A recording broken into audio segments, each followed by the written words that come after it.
Well, we got started here on this groin vault.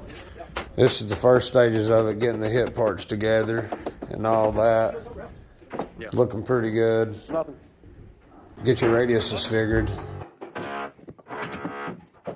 Yeah, I'm either getting weaker and older, or them motherfuckers are getting heavier.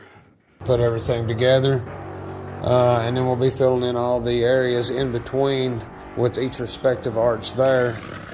And, you know, keep updating you as soon as it goes. It's going to be sweet. The pattern in one.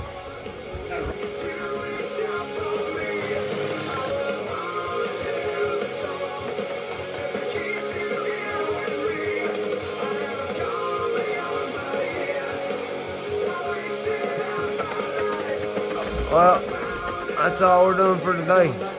You can see how it started and how it'll look.